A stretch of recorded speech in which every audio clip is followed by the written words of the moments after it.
सर्व विद्यार्थ्यांचं बंधू भगिनींचं हार्दिक स्वागत. काल आपण अभ्यासक्रम पाहिला आणि आज आपण जरा पुढील घटकाकडे, पहिल्या घटकाकडे आपण जाणार आहोत. आपण असं म्हटलं होतं की लिपींचा विचार आपल्याला समजून घ्यायचा आहे. विशेषतः आपली जी देवनागरी भाषा आहे, देवनागरी लिपी आहे, माफ करा, या देवनागरी लिपीच्या संबंधानं काही चर्चा आजच्या तासिकेमध्ये आपल्याला करायची. सुरुवातीच्या 10-15 मिनिटांमध्ये आपण लिपी या विषयाबद्दलची थोडीशी माहिती घेऊ आणि मग आपली जी देवनागरी लिपी आहे आणि त्यानंतर आपली जी स्वर व्यंजन व्यवस्था आहे मराठीमधली, ज्याला वर्णमाला आपण म्हणतो, या वर्णमालेचं सुद्धा आपण स्वरूप आजच्याच तासिकेमध्ये समजून घेणार आहोत. आपण इयत्ता 9वी 10वी आणि त्या पुढचे विद्यार्थी आहोत आणि त्यामुळं खूप काही कठीण आपल्याला जाईल अशातला भाग नाही. आणि म्हणून शालेय स्तरावर जे विषय चर्चेला येऊन गेलेले आहेत, आपल्याला आपल्या सरांनी, आपल्या बहिणींनी शिकवलेले आहेत, त्या प्राथमिक माहिती न देता त्यातली काही अतिरिक्त थोडीशी माहिती आणि काही चर्चा आपल्याला आज करता आली तर आपण करण्याचा प्रयत्न करणार आहोत. विद्यार्थी मित्र, भाषा ही मुख्यतः बोलण्याची गोष्ट आहे. आपल्याला माहिती आहे की भाषा या शब्दामध्ये भाष हा धातू आहे. भाष हा धातू आहे आणि या धातूचा अर्थ बोलणे असा होतो किंवा बोलण्यासाठी ज्याचा वापर होतो, ज्या घटकाचा वापर होतो, ज्या गोष्टीचा होतो, भाषा हा धातू. आणि म्हणून बोलणे हा त्याचा मूल अर्थ आहे. मनुष्याच्या ज्या मूलभूत गरजा आहेत, माणसाच्या मूलभूत गरजा कोणकोणत्या, आपण लगेच उत्तर देतो, मला माहिती आहे. अन्न, वस्त्र, निवारा, ह्या माणसाच्या मूलभूत गरजा आहेत असं आपण म्हणतो. आता लक्ष द्या, जे काही व्हायचंय ते उद्या समोर. आता शांतपणे हलू द्या, काय हलायचं ते. तुम्ही तुमच्या अभ्यासावर लक्ष केंद्रित करा. माणसाच्या मूलभूत गरजा कोणत्या असा प्रश्न विचारल्यावर उत्तर देता तुम्ही काय देता? अन्न, वस्त्र, निवारा. परंतु त्याचसोबत माणसाची मूलभूत गरज बोलणे ही सुद्धा आहे. मनुष्य बोलणारा प्राणी आहे. बोलायचं जर सोडून दिलं तर किती अवघड आहे. सगळ्यात मोठी शिक्षा कुठली असते माणसाला? अबोला, कट्टी. कट्टी फुकारता ना तुम्ही शाळेमध्ये एकमेकांची. 4 दिवस जर आपली हक्काची मैत्रीण आपल्याला बोलली नाही किंवा मित्र आपल्याला बोलला नाही तर आपल्याला करमतच नाही. म्हणजे एखाद्या माणसाला एखाद्या खोलीमध्ये कोंडलंय आणि त्याला कोणी बोलतच नाही तर सगळ्यात मोठी शिक्षा आहे त्यासाठी. ते गाणं सुद्धा आहे ना, कोणीतरी म्हणतं बघा ते, का रे अबोला का हा दुरावा, अपराध माझा असा काय झाला. गाणं आहे, भावगीत आहे, मराठीतलं प्रेमगीत आहे. अबोला, बोलणं ही माणसाची मूलभूत गरज आहे आणि माणसाचं ते एक अत्यंत व्यवच्छेदक असं लक्षण आहे. व्यवच्छेदक म्हणजे काय? माणसाचं निराळेपण सुस्पष्ट करणारं अन्य प्राण्यांपेक्षा. अन्य प्राण्यांना येत नाही बोलता. आपण कालच्या तासिकेमध्ये हा मुद्दा पाहिलेला आहे, अगदी विस्तारानं पाहिलेलं आहे. पण बोलण्याच्या मूलभूत गरजेतनं भाषा निर्माण झाली. माणसाच्या बुद्धिमान प्राण्याच्या हे लक्षात आलं की निसर्गानं आपल्याला अन्य प्राण्यांपेक्षा काहीतरी वेगळं दिलेलं आहे. वेगळं काय? हा कंठ. आपण आपल्या मुखातनं जी दूषित प्रदूषित हवा असते, जी शरीराला नको असते आपल्या, ते आपण काय करतो? बाहेर नाकातनं तोंडातनं सोडून देत असतो. Carbon dioxide. बरोबर आहे ना? ते चुकत असेल तर दुरुस्त करा. मी काही विज्ञानाचा विद्यार्थी नाही आणि तुमच्या इतका हुशार तर नक्कीच नाही. कार्बन डायऑक्साईड बाहेर सोडतो आपण आणि बुद्धिमान माणसाच्या लक्षामध्ये हे आलं की ही जी हवा आपण आपल्या नाकातनं, आपल्या मुखातनं बाहेर सोडतो, याला वेगवेगळ्या ठिकाणी अवरोध निर्माण करून, आता इकडे हालचाली करू नका कोणी, फक्त माझी विनंती, समोर बसलेले विद्यार्थी. म्हणजे मला काय होतं, तुमच्या हालचाली झाली की माझं लक्ष तुमच्याकडे जातं. स्थिर राहा. मी काय म्हणत होतो की बाहेर पडणारी जी हवा आहे मुखातनं, आपल्या श्वास घ्यायचा असतो, जगण्यासाठी माणसाला काय पाहिजे?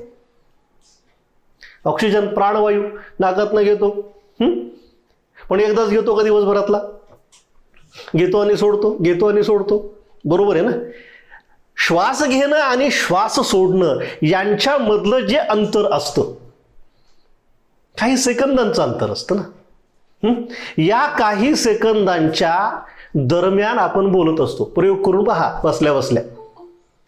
आपण श्वास आत घेतलाय आणि श्वास आत घेऊन बोलायचं. पहा प्रयत्न करून जमतं का कोणाला? जमलंच तर फार मोठा क्रांतिकारी शोध असेल तो. नाही, श्वास आत घेतो आणि श्वास बाहेर जेव्हा सोडतो आपण, तेव्हा वेगवेगळ्या ठिकाणी अवरोध निर्माण करतो. अवरोध म्हणजे काय? अडथळा. ब म्हणायचंय आपल्याला. कसं करतो आपण?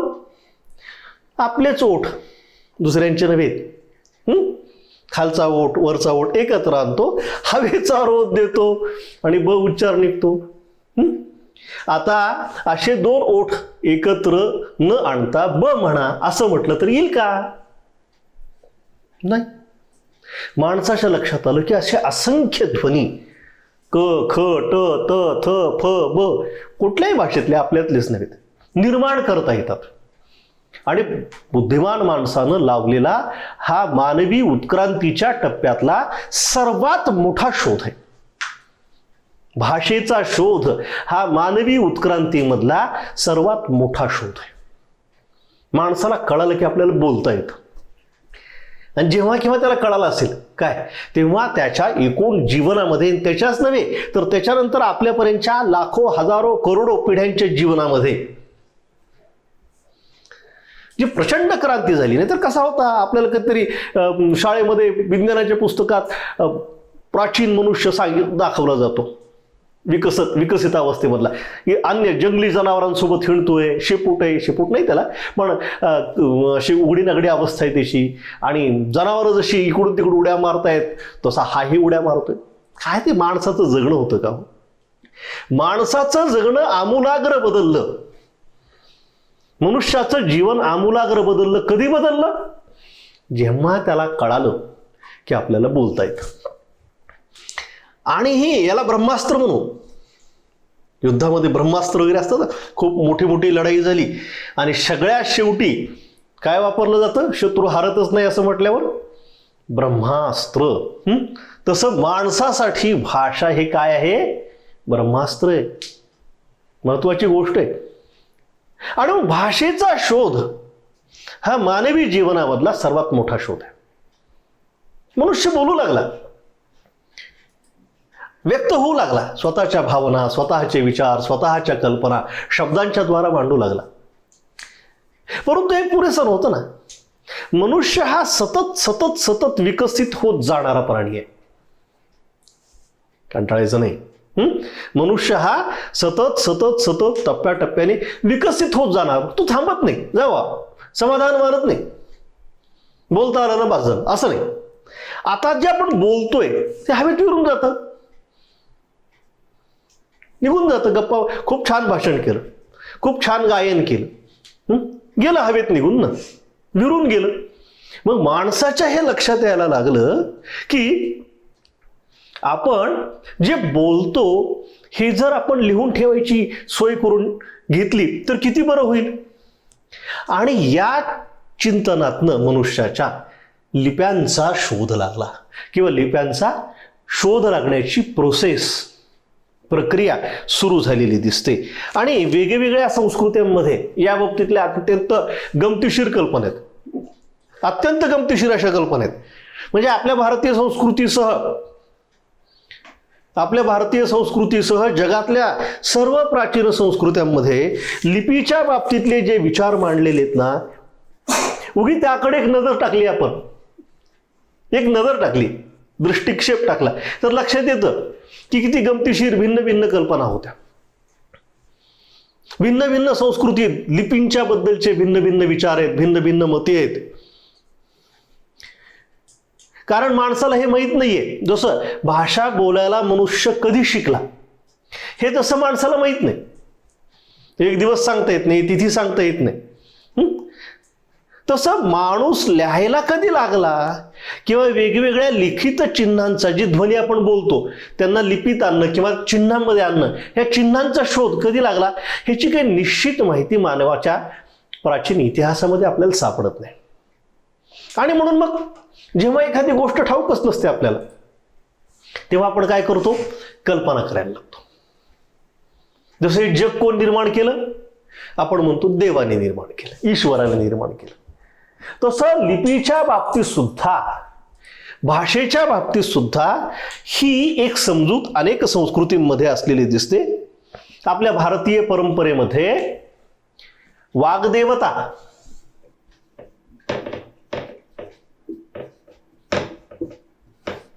ही एक संकल्पना आहे.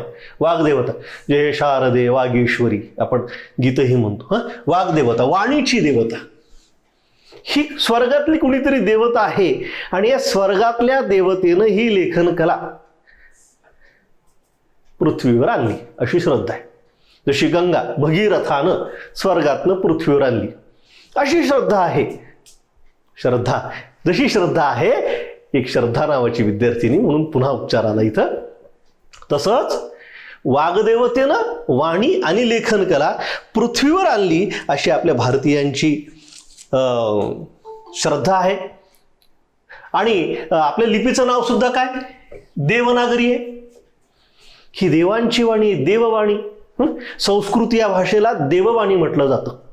कशामुळं, ह्या सगळ्या धारणांमुळं, या सगळ्या समजुतींमुळं. आणि भिन्न भिन्न संस्कृतींमध्ये, सुमेरियन संस्कृती आहे प्राचीन संस्कृतींमध्ये, किंवा बाबुलियन संस्कृती आहे, इजिप्तमधल्या काही धारणा आहेत, हिब्रू, इस्रायल हा जो देश आहे त्या इस्रायली लोकांची भाषा हिब्रू आहे. आणि ह्या हिब्रू भाषेमधल्या काही परंपरा, त्या भाषेशी संबंधित असणाऱ्या काही परंपरा आहेत. इस्लाममधल्या काही धारणा आहेत. या सगळ्यांच्या मते काहीतरी दैवी शक्ती आहे की या दैवी शक्तीनी ह्या लिप्या पृथ्वीवर आणल्या आणि मानवी प्राण्याला भेट दिल्या अशी श्रद्धा आहे, अशी एक कल्पना आहे. चिनी दंतकथा एक. चिनी दंतकथा काय, चिनी दंतकथा की सँगचेन, अर्ध त आणि स असतं, मजेशीर नाव असतात. सँगचेन, माझा उच्चार सुद्धा व्यवस्थित येतोय की नाही मला माहित नाही, म्हणून फळ्यावर लिहिला मुद्दाम. लिहून ठेवायला हरकत नाही वहीमध्ये, काहीतरी ॲडिशनल अतिरिक्त माहिती म्हणून. या 4 डोळ्यांच्या ड्रॅगन रूपी देवतेनं, 4 डोळे ह्या देवतेला, दंतकथा आहे. 4 डोळ्यांच्या देवतेनं ही लेखन कला, ही लिपी, चिनी लिपी माहिती, चित्रलिपी चिनी काय, ही चित्रलिपी चीनमध्ये आणली अशी चीन लोकांची श्रद्धा आहे. आणि म्हणून आकाश जिथं देव राहतात आणि पृथ्वी जिथं माणसं राहतात, हे आकाश आणि पृथ्वी यांना सांधणारा दुवा, अशाही काही कल्पना आपल्याला लिपींच्या संदर्भामध्ये, भाषेच्या संदर्भामध्ये केलेल्या दिसतात. आपण असं म्हणतो, आता आपल्या विषयाकडे आपण येतोय मुख्य, आपण असं म्हणतो की देवनागरी ही भारतातली सर्वात प्राचीन लिपी आहे. परंतु आपलं हे जे वाक्य आहे हे अर्धसत्य, पूर्ण सत्य नाही. देवनागरी ही प्राचीन लिपी आहे, परंतु ती सर्वात प्राचीन नाही. तर मूळ लिपी जी आहे ती ब्राह्मी आहे.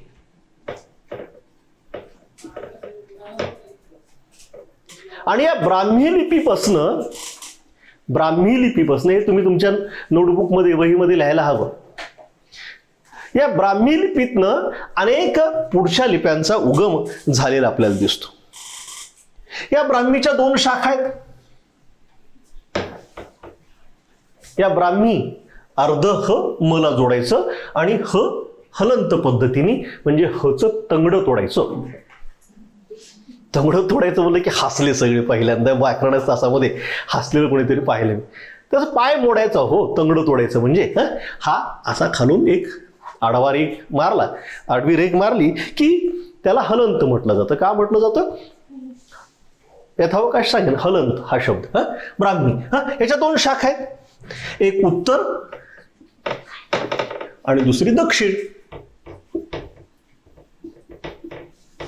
ब्राह्मीच्या 2 शाखा आहेत, माहिती असली पाहिजे आपल्याला. मी सांगतो. उत्तर आणि दक्षिण या दोन शाखा आहेत. या उत्तर ब्राह्मी पासून गुप्त लिपी महत्वाची आहे, गुप्त कालामध्ये विकसित झालेली आहे. नंतर कुटील लिपी,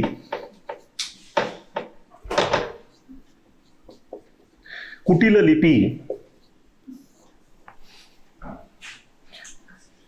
आणि दक्षिण ब्राह्मीपासून तमिळ, तेलुगू, कन्नड या भाषांच्या लिप्या विकसित झालेल्या दिसतात. या कुटील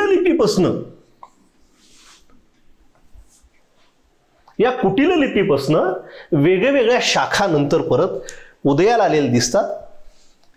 कुटीलचे पुन्हा या कुटील लिपीचे नागरी आणि शारदा, नागरी आणि शारदा यातनं या दोन लिप्या तयार झाल्या. ही शारदा लिपी जी आहे, ही शारदा लिपी जी आहे, ही शारदा लिपी काश्मीरकडली आहे, काश्मीरकडली. त्यातनं अनेक भाषा त्यातनं निर्माण झाली आहेत, आपण तेही पाहू. या नागरीच्या पूर्व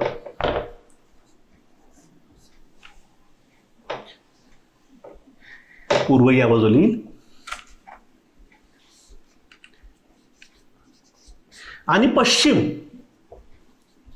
अशा शाखा पडतात, पूर्व नागरी आणि पश्चिम नागरी. आणि या पूर्व शाखेपासनं बंगाली,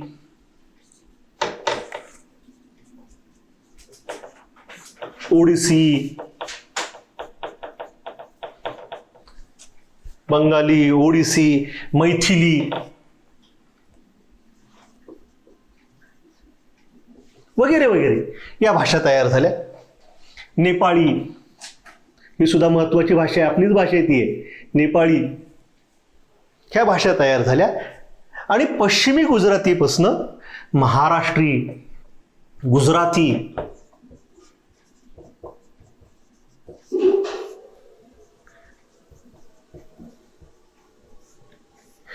या लिप्या, या भाषांच्या संबंधातल्या लिप्या तयार झालेल्या दिसतात. आणि शारदेपासनं काश्मीरी,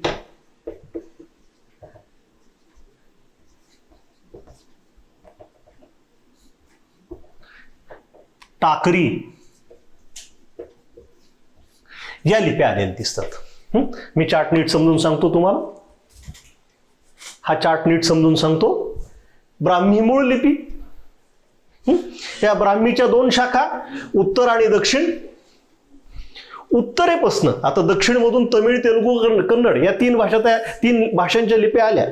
उत्तरपासून गुप्त लिपी, कुटील लिपी या दोन महत्वाच्या लिप्या आल्या. हे गुप्त लिपीचंच विकसित रूप कुटील लिपी असं आहे. कुटील म्हणजे वक्रता, ज्यामध्ये अक्षरांचा, आपल्या देवनागरीमध्ये प्रत्येक अक्षराला वळण आहे, गोल वळण आहे, तिरक वळण आहे, उभं आडवं वळण आहे. त्यामुळं कुटील हा शब्द आलेला आहे. वक्र. आणि नागरी आणि शारदा या कुटील लिपीच्या दोन पद्धती विकसित झाल्या. आणि या नागरीपासून परत नागरीचे दोन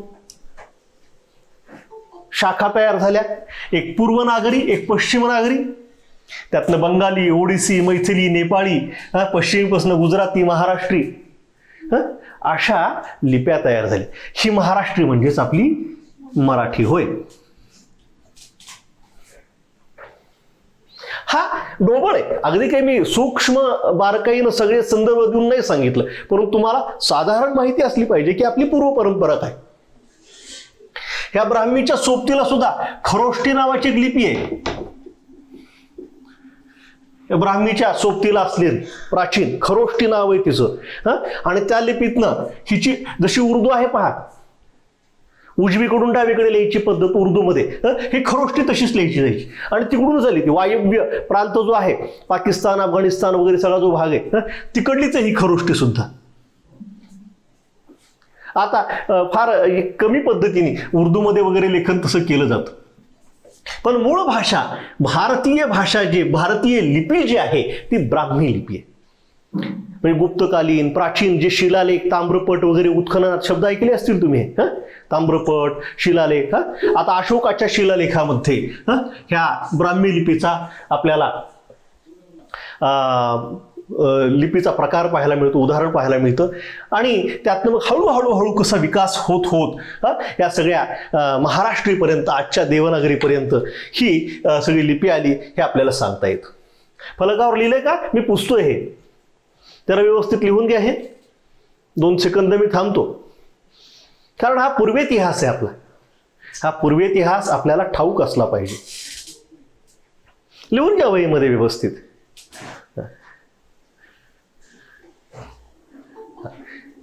कोणीतरी आलं बघ, जॉईन करून घेतात. कारण आपण असं म्हणत असतो की देवनागरी ही प्राचीन लिपी. प्राचीन आहेच आहे, ती काय आजची नाही. मी इथं इसवी की शतकं वगैरे टाकली नाहीत. म्हणजे साधारणतः ब्राह्मीचा काळ जो आहे, आपल्याला प्राचीनतम जर पाहायचं जर ठरवलं तर इसवी सनाचं 3रं शतक,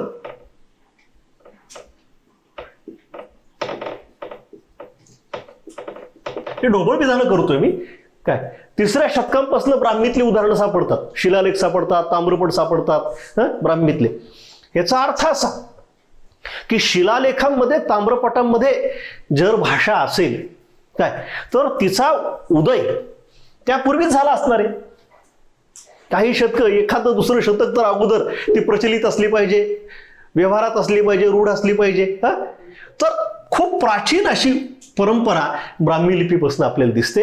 आणि जी देवनागरी आपण म्हणतो, कुटील लिपीपासून आलेली नागरी देवनागरी, ही इसवी सनाच्या 9व्या-10व्या शतकापासून, इसवी सनाच्या 9व्या-10व्या शतकापासून लेखनात आलेली दिसते. मग शिलालेखांमध्ये आहे, ताम्रपटांमध्ये आहे, पर्णपत्रांवरचं लेखन आहे. जुन्या काळातलं पर्णपत्र असतं, त्या पर्णपत्रांमध्ये ताडपत्री लेखन ज्याला आपण म्हणतो त्यावरचं, तिथून ही देवनागरी आपल्याकडं येत असलेली दिसते. मी फक्त ढोबळ परिचय तुम्हाला या ठिकाणी हा मुद्दा म्हणून करून देतोय. हे लिहिलं असेल याची मी खात्री करतो. ह्याचा व्हिडिओ नंतर पडणारच आहे व्हॉट्सअपवर तुमच्या ह्याची लिंक. त्यामुळे एखादं दुसरं काही राहिलं असेल तर आपल्याला ते उतरून हे नक्कीच तिथं पाहून परत उतरून घेता येईल. आणि काही शंका असतील तर तुम्ही मला विचारू शकता. विद्यार्थी मित्रांनो, आता आपण काय पाहिलं? आपल्या देवनागरी लिपीचा पूर्वेतिहास. आता येऊन थांबलो आपण देवनागरी लिपीपर्यंत. आपण पाहिलं शेवटी महाराष्ट्रीपर्यंत येऊन थांबलो. ही देवनागरी, हा देवनागरी शब्द काय? देवांची भाषा ती देवनागरी. ही संस्कृतच्या बाबतीतला एक विचार आपल्याला माहितीच आहे. इथं देव हा जो शब्द आहे, त्यातला मूळ धातू काय? संस्कृत धातू. कधीही तत्सम शब्दांचे अर्थ नेमकेपणाने जर जाणून घ्यायचे असतील, तत्सम शब्दांचे, तर धातूच जायचं, धातूचा मूळ अर्थ समजून घ्यायचा. धातूचा मूळ अर्थ कळाला की आपल्याला त्या धातूंना प्रत्यय आणि उपसर्ग लागून बनलेले जे शब्द असतात त्या शब्दांचाही योग्य अर्थ कळतो. म्हणजे आपल्याला जर विचारलं देव म्हणजे काय, उत्तर काय देतो? ईश्वरी. तू सांग, देव म्हणजे काय? देव म्हणजे स्वर्गात जे असतात ते, असं सांगणार ना. इंद्र वगैरे यांना देव म्हणणार आपण, ब्रह्मा विष्णू महेश यांना देव म्हणणार ना. पण भाषेचा विद्यार्थी असं उत्तर देत नाही. तो शब्दाची फोड करतो, मूळ धातूच जातो. देव यामध्ये दिव हा धातू आहे. आणि हा दिव धातू अनेक ठिकाणी आहे. दिवाळीत आहे, दिव्यात आहे, तसा देवातही आहे. दिव या धातूचा अर्थ प्रकाशमान करणे, प्रकाशमान होणे असा आहे. की ज्याच्या उपस्थितीमुळं अंधार नाहीसा होतो.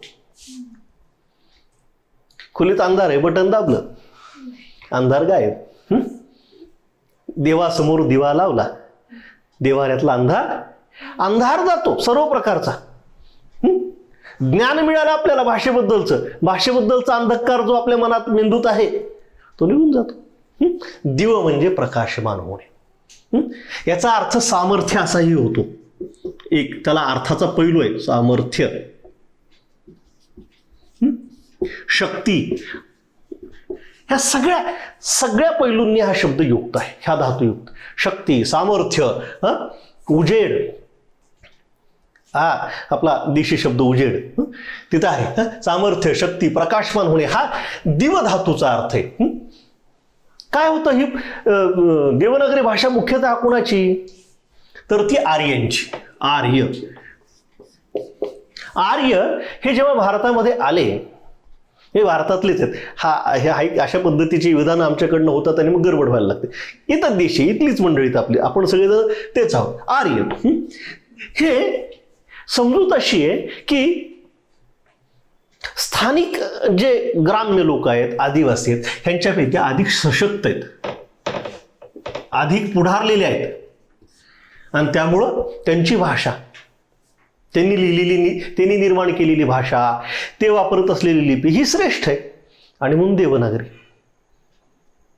आणि हा समज रुळत आला, हा देवनागरीचा अर्थ आहे. आणखीन अर्थाचे काही पदर आहेत आणि याचे गैरार्थही काढले गेले की संस्कृत ही श्रेष्ठ भाषा आणि बाकी प्राकृत या भाषा अत्यंत तो वेगळा विषय, पण तरी अनुषंगिक आला म्हणून सांगतो. पण एकनाथ महाराजांनी प्रश्न उपस्थित केला होता त्यांच्या एका अभंगामध्ये. त्यांनी असं म्हटलं होतं, संस्कृतवाणी देवे केली, मग प्राकृती काय चोरापासूनही झाली.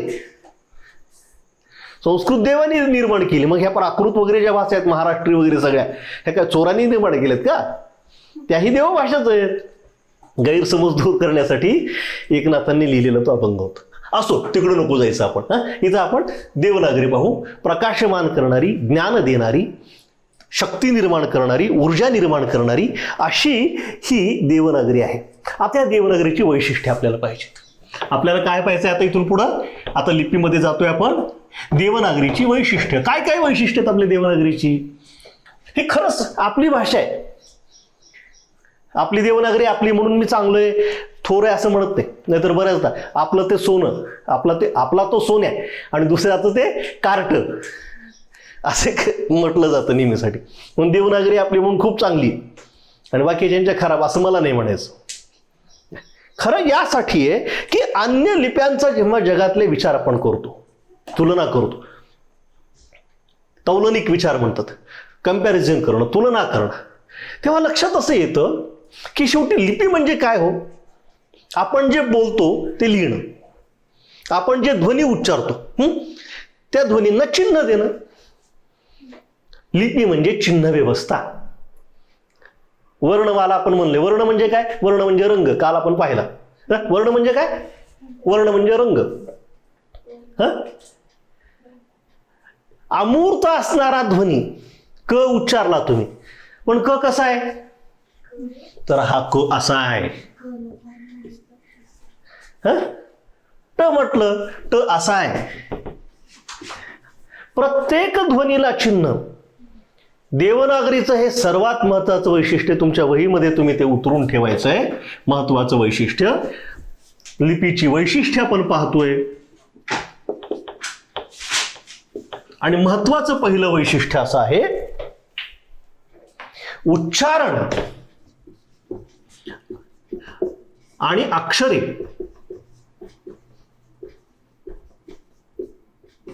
उच्चारण आणि अक्षरे यांच्यात अभिन्नता आहे.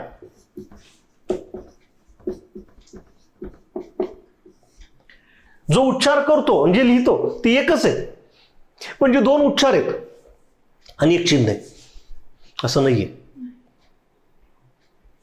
किंवा एक उच्चार आहे आणि दोन चिन्ह आहेत, किंवा दोन चिन्ह आहेत आणि एक उच्चार आहे, असं देवनागरीच्या बाबतीमध्ये फार कमी संभवतं.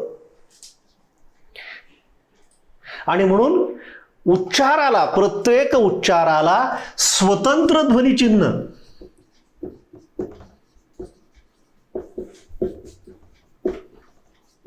प्रत्येक उच्चाराला स्वतंत्र ध्वनिचिन्ह हे देवनागरीचं खास वैशिष्ट्य आहे. त्यासोबत त्यामुळंच, या वैशिष्ट्यामुळंच आज इतकी मतभिन्नता आपल्या भारत देशामध्ये असते. काही एक ठरवायचं म्हणलं की वाद होतो, ठरतच नाही आपलं. मी एक म्हटलं की तुम्ही दुसरंच बोलता. फार स्वातंत्र्य वगैरे आपल्या देशामध्ये, म्हणून आपल्यामध्ये मतैक्य फार कमी होतं. असं जरी असलं तरी देवनागरीला आपण राष्ट्रीय लिपी म्हटलेलं आहे. दक्षिणेतल्या अनेक राज्यांना ही गोष्ट आणखीन मान्य होत नाही, कारण त्यांची काही अंशी लिपी वेगळी आहे काय, पण हिला राष्ट्रीय लिपीचा दर्जा आपण दिलेला आहे देवनागरीला, इतकं महत्व आहे. पण असं जरी असलं, हे वैशिष्ट्य जरी आपण पाहत असलो तरी यांना अपवादही आहेत. आणि हे अपवाद लिमिटेशन्स मग आपल्या लिपीचे अपवाद काय आहेत हे आपल्याला माहीत असले पाहिजेत, त्याशिवाय आपल्याला त्यातनं मार्गही काढता येणार नाही. आपण असं किती जरी म्हणत असलो की प्रत्येक उच्चाराला स्वतंत्र चिन्ह वगैरे हे आपल्या देवनागरीचं वैशिष्ट्य आहे, तरी बारीक सारीक विचार केला, आपण सूक्ष्म विचार केला तर लक्षात काय येतं की असे अनेक उच्चार आपल्या बोलण्यामध्ये नेहमी असतात. आपल्याला आता सवयीची असते, मातृभाषाच आहे आपली, मातृलिपी आपली ही काय, त्यामुळे आपल्याला ते जाणवत नाही की उच्चार वेगळा आहे पण चिन्ह एक आहे, उच्चार वेगळा आहे पण चिन्ह एक आहे. अशा अनेक गोष्टी आपल्या देवनागरीच्या बाबतीमध्ये सुद्धा आपल्याला दिसतात. उदाहरणार्थ आपल्या वर्णमालेतलं पहिलं अक्षर कुठलं, वर्णमालेची सुरुवात कुठल्या अक्षरापासून करतो लिहिला आपण, वर्णमाला, मराठीची वर्णमाला, स्वर, पहिला स्वर कुठला अ. आता हा जर एक स्वर घेतला आपण, तर या स्वराचे 3 वेगवेगळे उच्चार आहेत. आता एकच शब्द घेऊ आपण, ग व त. इथं लक्षात यावं मग खाली खाली लिहिले असेल गवत. आता ग मधला अ कसा आहे पहा, ग उच्चार करून पाहायचा, ग उच्चार करा, ग उच्चार करा मोठ्याने, खणखणीत ऐकू गेलं पाहिजे बाहेरच्या मुलांना नाही. ग एकदम एका स्वरात ग. हा खणखणीत इथला अ जो आहे, इथला जो हा स्पष्ट आहे. व गवत, गवत. व हा जो इथला अ आहे हा थोडासा आखूड आहे, अस्पष्ट आहे. गवत अ रस्व आहे, आखूड उच्चार आहे. आणि इथला त मधला गवत, या त मधला अ तर आहे की नाही असं वाटणं इतपत नसल्यासारखं आहे, पण आहे. असतोच ना गवत, कारण प्रत्येक व्यंजन हे स्वरांनीच संपतं, त्याला स्वरांत म्हणतो आपण. जायचंय आपल्याला तिकडं. इथलं त कसं आहे, अत्यंत आखूड आहे. याला निभृत म्हटलं जातं व्याकरणात, निभृत. एवढं लक्षात ठेवा फक्त, सगळ्या शब्दांच्या अर्थ एकदाच एकाच येत तेच कळतील असं काही नाही. निभृत आहे, अत्यंत आखूड आहे, नसल्यासारखं आहे. लक्षात येतं तुमच्या काय, म्हणजे आपण असं म्हणतो आपल्या देवनागरी भाषेमध्ये की प्रत्येक उच्चाराला स्वतंत्र चिन्ह आहे. इथं तिन्ही अ बघा कसेत, हे तिन्ही अ कसेत, तिन्ही अंचं स्वरूप वेगळे पण चिन्ह कसं आहे, एकच आहे. त्यामुळे काय होतं, आपल्याला याची अडचण येत नाही. पण जेव्हा परभाषिक माणूस आपली भाषा बोलायला लागतो काय, तेव्हा ही जी उच्चार आपण व्यवस्थित करत असतो, गवत काय, तर ते वेगळ्या पद्धतीने गावाता, गावाता. बघा तुम्ही एखादा युरोपियन माणूस, बाहेरचा माणूस येऊन जेव्हा आपली मराठी भारतीय भाषा बोलायला गवत असं सहज म्हणत नाही, गावात असं काहीतरी करतो, गंमत करू, आणि आपण हसतो आता जसं हसायला तसं.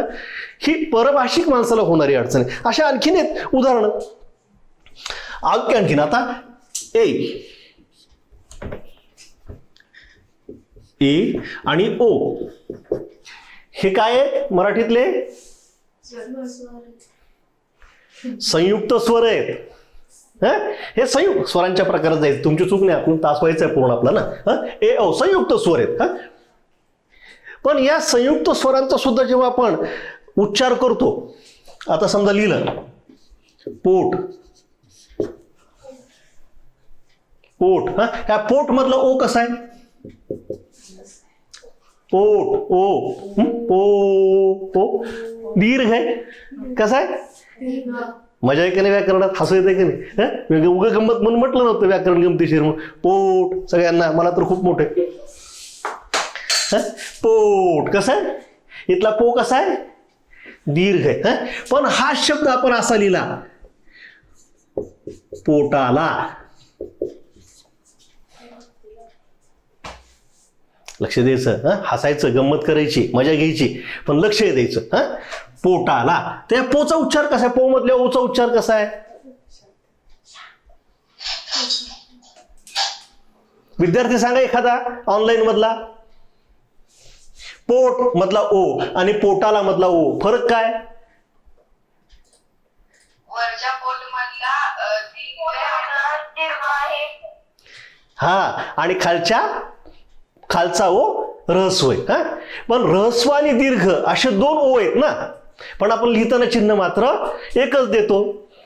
तसंच शेत. शाबास, पोरं खूप हुशार आहेत. शेताला. इथला ए आणि इथला ए कसा आहे? शेत दीर्घ आहे. शेताला ए कसा आहे? ऱ्हस्व आहे, पण चिन्ह कसं आहे? एकच आहे. आता ही मर्यादा आहे आपली, हे लिमिटेशन आहे आपल्या भाषेचं. हे लिमिटेशन जर आपल्या लक्षामध्ये आलं, ही मर्यादा जर आपल्या लक्षामध्ये आली, तर आपल्याला याच्यामध्ये भविष्यात जाऊन काही बदल करणं शक्य होणार आहे.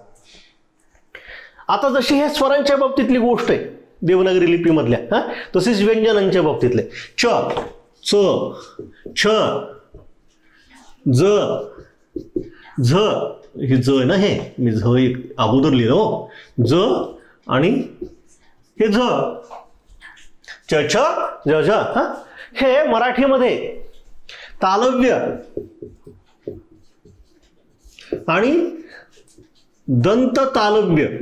वहीमध्ये लिहिताय की नाही मला माहित नाही कुणी. तालव्य फलकावर लिहिलेलं वहीमध्ये आलं पाहिजे. सरांना काही गंमत वेळ जात नाही म्हणून फळ्यावर लिहिते सर, अशातला भाग नाही. तुम्हाला लिहिता यावं, महत्वाचे उल्लेख जे असतात ते फळ्यावर लिहितोय, आणि फलकावरचं तुमच्या नोटबुकमध्ये गेलं पाहिजे. आणि चटकन लिहायचं आणि पटकन विचारायचं, काही कळालं नाही तर. दंत तालव्य आणि तालव्य दोन प्रकारांचे च, छ, ज, झ आपल्याला कळतात. तालव्य म्हणजे काय? ऑनलाईन मधला एक विद्यार्थी तालव्य. टाळूला लागून येणारा शब्द. शाबाश. आणि दंत तालव्य? दाताला लागून येणारा शब्द. शब्द नव्हे बाळा, अक्षर. थोडी दुरुस्ती कर, अक्षर म्हणायचं. आपल्या जिभेचं टोक जेव्हा टाळूला चिकटून ध्वनी निघतो तेव्हा तो तालव्य असतो, आणि वरच्या दाताचं टोक आणि टाळू यांचं मिलन ज्या ठिकाणी होतं त्या ठिकाणी जिभेचा शेंडा चिटकून जेव्हा उच्चार निघतो तेव्हा त्याला दंत तालव्य म्हणायचं. दंत आणि टाळू ह्यांची सीमारेषा जिथं असते, बाउंड्री, तिथं दंत तालव्य असतं. आता लक्षात घ्या, च, छ, ज, झ तालव्यही आहेत, दंत तालव्य आहेत, आणि शब्दही तसेच आहेत. जग. जग काय? जग तालव्य की दंत तालव्य? ऑनलाईन एकदम एका सुरात. तालव्य की दंत तालव्य? जग. माझा उच्चार ऐक बाळा. जग. तालव्य. जग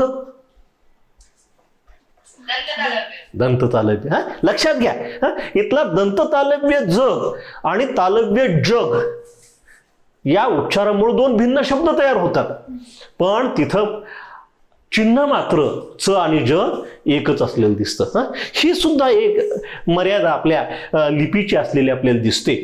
आणि म्हणून आपल्याला सरावाचं येते, आपल्याला ठाऊक येते, आपल्याला माहिती येते, आणि त्यामुळे आपल्याला काही खटकत नाही. परंतु पुन्हा मग अशी जसा विनोद झाला तसाच विनोद, जेव्हा परभाषिक माणूस त्याला जग म्हणायचं असतं तेव्हा तो जग म्हणतो, आणि जेव्हा जग म्हणायचं असतं तेव्हा तो जग म्हणतो. आड्या आपण त्याला असतो. मुळात त्याची बिचाराची काही चूक नसते. आपणच व्याकरण असं लिहून ठेवलेले, आपणच वर्णमाला अशी तयार केली, त्याचा काय दोष आहे. पण तरीही इतर भाषांच्या तुलनेमध्ये देवनागरी लिपी अधिक शास्त्र सुद्धा आहे, या आपल्या प्रमेयावर, या सिद्धांतावर आपण ठाम आहोत. असो, काही हरकत नाही. आता बऱ्याचदा असं दिसतं, जसं च, ज, झ, झ या वर्णांच्या बाबतीत आपण म्हटलं तसं आता नळाचं नण ही व्यंजन आहेत आणि या व्यंजनांचा वापर असणारे शब्द आहेत किंवा शहामृगाचा श आणि षटकोनाचा श यांचा समावेश असणारे शब्द आहेत. काय आता बऱ्याचदा उच्चार करत असताना आता सगळ्यांना परिचित असणारं उदाहरण पाणी असं फार क्वचित पाणी म्हटलं जातं, नाहीतर नॉर्मली काय म्हटलं जातं, पाणीच म्हटलं जातं. काय आणि पाणी म्हटल्यामुळं काही बी फरक पडत नाही, काहीच फरक पडत नाही. लक्षात येतं ना? काय शुद्ध अशुद्ध हा भाग सोडून दे, म्हणजे आपल्या वर्णमालेमध्ये काय आहे आणि काय नाही या गोष्टी आपण लक्षात घ्यायला हव्यात. इथं पाणी म्हटलं काय आणि पाणी म्हटलं काय. मी जर म्हटलं मला पाणी आणून दे, तर जे पाणी आणून देणार आहेत तेच पाणी आणून देणार आहेत. मजा आहे का रे? तिथं काही फरक पडणार नाही फारसा. म्हणजे जग आणि जगमध्ये शब्दाचा अर्थ बदलतो तरी चिन्ह एक, आणि न मध्ये अर्थ एकच लागतो तरी ध्वनी चिन्ह मात्र निरनिराळी. अर्थात न आणि न, श आणि श यांचे भिन्न चिन्ह असणारे शब्द भरपूर आहेत. भरपूर आहेत. मी काही म्हणत नाही की चुकीचं आहे, हे योग्यच आहे आपल्या वर्णमालेमधलं. पण आपल्या वर्णमालेमधले जे लो फुल्स आहेत, रिकाम्या जागा आहेत, जिथं काही आपल्याला असं वाटतं की इथं करेक्शन करायला, दुरुस्ती करायला वाव आहे, ती गोष्ट आपण समजून घेण्याची आवश्यकता आहे. म्हणून अशा काही मर्यादा आपल्याला दिसतात आणि म्हणून या सगळ्या गोष्टींचा आपण विचार केला पाहिजे. स्वरमालेमध्ये सुद्धा आपल्या संस्कृतातनं स्वीकारलेले स्वर आहेत खूप. आता रू सारखा हा दिसतंय ना इकडे लिहिलेलं, रू. तर हे असाच उच्चार करतो आपण. संस्कृतातला जो मूळ उच्चार आहे रू, तो करत नाही. किंवा हा स्वर, तर मलाही त्याचा नीट उच्चार करता येत नाही, रू. संस्कृतामध्ये रू ऱ्हस्वही आहे, रू दीर्घही आहे. रू ऱ्हस्वही आहे आणि रू दीर्घही आहे संस्कृतामध्ये. पण मराठीमध्ये फार कमी शब्द आहेत. आता रू ऋषीचा, ऋषिकेशामधला वगैरे वगैरे असे शब्द सापडतात, ते तत्सम शब्द आहेत, तद्भव किंवा देशी शब्द नाहीच आहेत ते. पण याला पर्याय असणारे शब्द, आता रूला रू आहे, रू तर हे व्यंजनच आहे, हे व्यंजनाकडे स्वरांकडे जातच नाही, स्वराच्या व्याख्येतच बसत नाही. अशा काही समस्या, असे काही प्रश्न आपल्या भाषेमध्ये असलेले आपल्याला दिसतात. आणि या सगळ्या गोष्टींचा विचार करत आपली देवनागरी लिपी आपल्याला समजून घ्यावी लागते. ही अत्यंत शास्त्रीय आहे. कंठापासून ओठापर्यंत आपला क्रम पाहिला, स्वरव्यंजनांचा क्रम पाहिला, कंठापासून ओठापर्यंत या पद्धतीनं वर्णांची निर्मिती, व्यंजनांची, अक्षरांची निर्मिती केलेली दिसते. आणि एक शास्त्रीय क्रम. सायन्समध्ये काय असतं, विज्ञानामध्ये तर्क महत्वाचा आहे, क्रम महत्वाचा आहे, सिद्धता महत्वाची, एखादी गोष्ट सिद्ध करणं फार आवश्यक आहे. गणितीय पद्धतीनं, तर्कशास्त्राच्या पद्धतीने आखणी आणि मांडणी झालेली असली पाहिजे. ह्या सगळ्या गोष्टी आपल्याला आपल्या देवनागरी भाषेमध्ये दिसतात. देवनागरी भाषेचं एक वैशिष्ट्य मगाशी सांगायचं राहून गेलं, ते अधोरेखित करून घ्या तुमच्याकडं. ते म्हणजे शिरोरेषा, शीर्ष रेषा, डोक्यावरची रेष, डोक्यावरचा पदर. आता आपण असं लिहितोय, नागडं उडं पद्धत नाही. आपल्या देवनागरी लिपीचं आणि फक्त देवनागरी लिपीचं हे अत्यंत महत्वाचं लक्ष आहे. शिरोरेषा, प्रत्येक अक्षरावर रेषा आहे. आणि म्हणून तुम्हाला सर शाळेमध्ये मॅडम आग्रह करतात बघा, रेष दे रे, रेष दे. आपण कंटाळा करतो, टाळाटाळ करतो, पण आपण अर्धवट, चुकीचं, अपूर्ण लिहित असतो, असा त्याचा अर्थ आहे. असा त्याचा अर्थ आहे. त्यामुळे शीर्ष रेषा हा अक्षराचा भाग आहे. हे जे क लिहितोय आपण, हे जे आता मला सवयच लागली रेष द्यायची, हे जे क लिहितोय, हे जे अ लिहितोय, हे अर्धवट आहे. ही शिरोरेषा दिल्याशिवाय, आणि या प्रत्येकाच्या, आता मला तितका वेळ नाही समजून सांगायला, की हे प्रत्येक अक्षर निर्माण होण्याचं एक शास्त्र आहे. ह्या रेषा, उभ्या, आडव्या, तिरक्या, ह्या रेषा आहेत ना, यांचा बॅलन्स प्रत्येक अक्षरामध्ये आहे. प्रत्येकाची साईज ठरलेली आहे, किती साईजमध्ये किती कुठली रेष कुठं असली पाहिजे ही सगळी गोष्ट ठरलेली हां. आणि म्हणून ह्या गोष्ट ह्या सगळ्या बाबी लक्षात घेण्याच्यात नाना लाभे नावाचे एक जुने कार्यकर्ते शिक्षक भाषेचे त्यांची ओळ मला आठवते. त्यांनी असं म्हटलं होतं, मी सरळ माझी रेषा सरळ. म्हणून आता कुणी पाठीला कुबड काढून बसले असतील तर बसू नका, ताठ बसा. वर्गामध्ये ताठ बसणं खूप महत्वाचं आहे. लावे काका म्हणायचे, मला आठवतं काय, त्यांनी असं म्हटलं की मी सरळ माझी रेषा सरळ. पण प्रत्येक रेषा सरळ असली पाहिजे, प्रत्येक अक्षर नीटसं असलं पाहिजे.